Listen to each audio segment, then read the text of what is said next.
Noong isang araw nga ay pumunta kami sa isang maliit na isla na ang pangalan ay Barangay Tikling dito sa bayan ng Dolores Eastern Samar. Ang buong akala ko na ang maliit na bangka na ito na hinihila ay para sa mga turista o mga bisita at para naman maka-experience ay agad akong sumakay dito. Ngunit di ko lubos akalain na may mas mahalagang papel pala ang bangka na ito para sa mga tao na nakatira dito, lalong-lalo na para sa mga munting bata na sinisikap na mag-aral para sa kanilang mga pangarap. Magtatanghali nung araw na yun nang mapansin ng grupo namin na may mga batang naglalakad at patungo sila sa maliit na bangka. Tinanong namin yung mga bata kung saan sila galing at ang sagot nila ay galing daw sila sa paaralan kasi doon daw sila nag-aaral sa Tikling Elementary School at ang kanilang mga bahay naman daw ay nasa Sitio Linaw na kung saan ay nasa tapat na isla at para makatawid dito ay kailangan nilang gumamit ng maliit na bangka na ito at ito lang ang madaling paraan para makapasok sila sa kanilang paaralan. At ito naman si Jik, siya yung humihilad ng lubid para makasakay na yung mga kasama niya at siya rin ang pinakamatanda sa kanilang apat. Ang maliit na bangka na ito ay konektado sa isang lubid lamang at sobrang napakadelikado ito para sa mga bata at ang tubig dagat din ay sobrang lalim na kung hindi marunong lumangoy ang bata ay pwede itong malunod.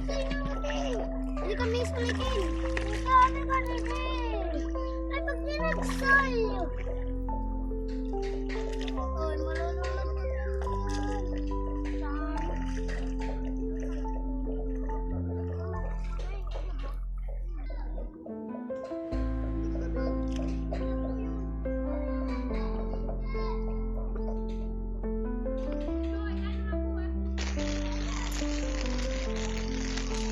At pagkatapos nga lang ng ilang minuto ay may iba pang mga bata na tatawid na galing din sa paaralan. Kaya nga lang ang iba sa kanila ay nabasa dahil walang raincoat dahil naabutan sila ng ulan at medyo malakas na hangin. Salamat kila kuya na tumulong dun sa mga bata para makasakay sa maliit na bangka.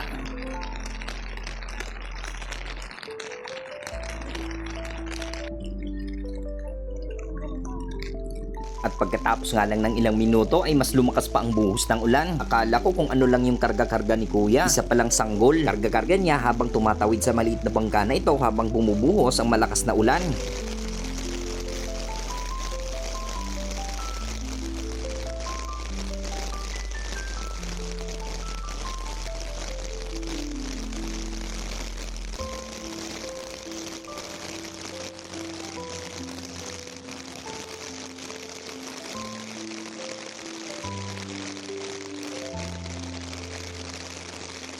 Pagka kinabukasan nga ng umaga mga kamananap ay ganun pa rin ang sitwasyon. Mas lumakas pa ang hangin kaya mas lumakas yung mga alon. Kailangan pumasok sa paaralan ng mga bata kaya't kailangan nilang tumawid sa dagat na to. Nakakalungkot isipin mga kamananap, no? Sa kabila ng trilyon-trilyon na nakukurakot ng mga politiko na to, wala man lang ni isa sa kanila na naglakas loob na gumawa ng tulay para sa mga taong naninirahan dito. Sa kabila ng kanilang pagpapasarap sa kanilang mga nakulimbat ay may mga katulad natin na pobre na naaapakan at tumiiyak dahil sa hirap. Saludo ako sa mga batang ganito. Kahit may dagat na kailangan tawirin ay pupunta pa rin sa paaralan para lamang makapag-aral. May dedikasyon at determinasyon para sa kanilang mga munting pangarap. Lumaban lang ng patas mga bata at huwag kalimutan manalangin sa Diyos Ama. Balang araw ay matutupad rin ang inyong mga pangarap sa buhay.